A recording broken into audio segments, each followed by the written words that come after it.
pessoal! Estamos aqui para a nossa primeira aula de Química e hoje nós vamos começar falando sobre modelos atômicos. Toca a vinheta!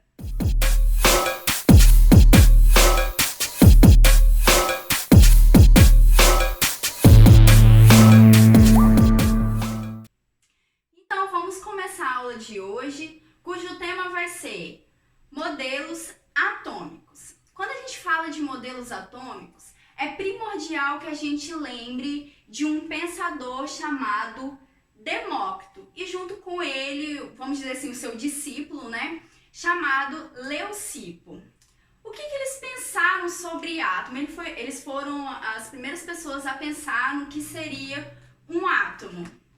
Então eles pensaram o seguinte: se eu pegar uma maçã, por exemplo, e eu começar a dividir ela em várias partes, eu vou dividindo, e aí eu vou chegar numa porção muito pequena e eu não vou conseguir dividir mais esse pedaço de maçã.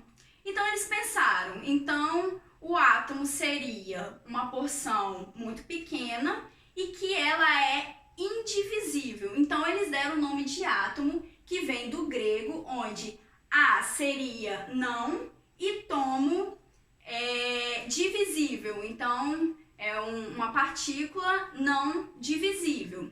E eles pensaram mais além ainda. Eles pensaram que seria uma esfera maciça, indivisível e com carga neutra.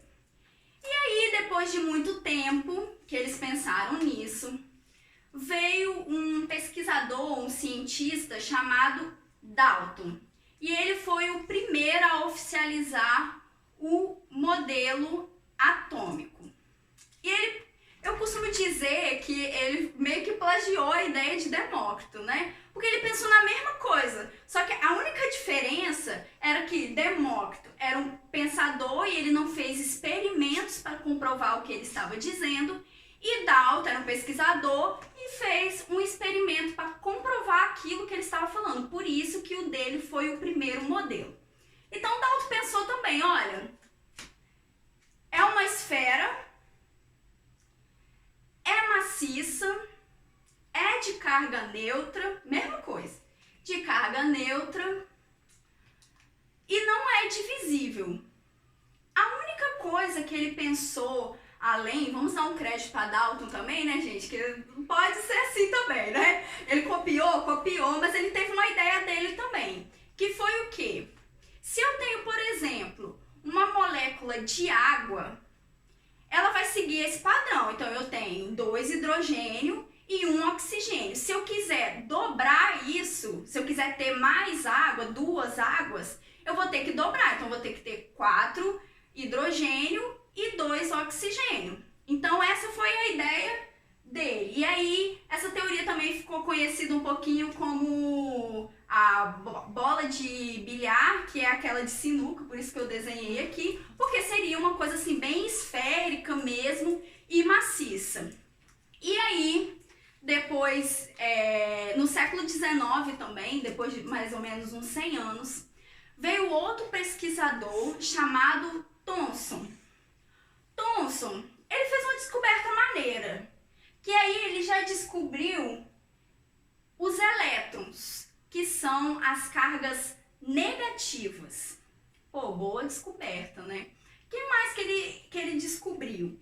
Que era na mesma proporção, o mesmo tanto de carga negativa eu teria de carga positiva.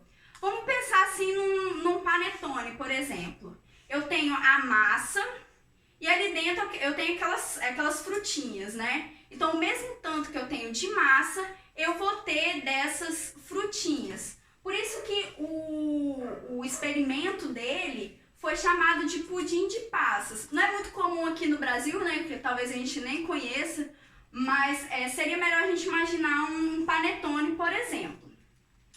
E aí, depois de algum tempo, no século XX, veio um cara chamado Rutherford. Esse cara ele foi bem inteligente, mas ele errou um pouquinho. Ele quase foi, mas errou um pouquinho. mas o modelo dele foi fundamental para que o próximo conseguisse resolver toda a questão do que seria um átomo. Então, Rutherford pensou, olha, nesse átomo nós temos um núcleo, ele descobriu isso, nesse átomo nós temos um núcleo. E nesse átomo também a gente continua tendo elétrons. E ele fez mais uma descoberta ainda, que nesse núcleo a gente tinha prótons, que é carga positiva, e nêutrons. Já fala pelo nome, né? Nêutrons, não tem carga. E aí ele pensou nisso. E aí ele pensou em mais uma coisa. Como que esses elétrons eles ficam distribuídos ali? Porque nos outros, igual no Thomson aqui, que já tinham o elétron, eles ficavam meio de uma massa, né? Tinha uma massa ali e eles ficavam ali no meio. Já o Rutherford, ele pensou meio que um sistema meio que planetário, assim, aonde os elétrons eles iam ficar aqui passeando em volta do núcleo. Foi quase lá, era quase isso, mas não era isso. Então, veio outro pesquisador, que foi Bohr. Inclusive, o nome, né, ficou como Rutherford e Bohr. Por quê? Porque foi muito importante a descoberta que Rutherford fez. Então, Bohr veio, pesquisou mais e ele complementou o seguinte, olha, esses elétrons, eles não ficam bem assim, não é bem assim do jeito que você está falando, não. Então, Bohr, ele veio com a proposta de eletrosfera, que seriam várias camadas em volta do núcleo, aonde os elétrons iriam se organizar. Então, ele descobriu 7 camadas, a gente pode chamar de 1, 2, 3, 4, 5, 6 ou 7, ou K e até o Q. E aí ele fez uma descoberta. O elétron, quanto mais longe do núcleo, mais carga o elétron teria.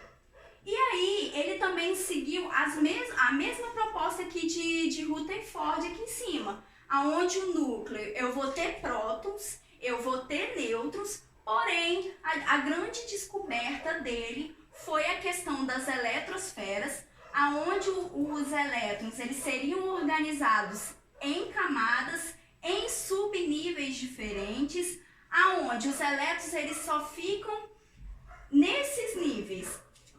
Nesse espaço que eu tenho aqui, os elétrons eles não vão para ali, porque eles são organizados exatamente nessas camadas. Hoje a gente fica por aqui e nos vemos nos próximos vídeos.